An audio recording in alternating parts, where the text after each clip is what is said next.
ถ้าอ้ายบ่นั่งเบิ่งดาวนำกัน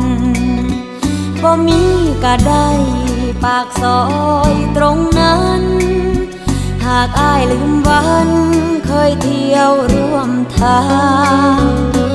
มีไว้เฮ็ดหยังถนนหากอ้ายบ่สนมาเดิ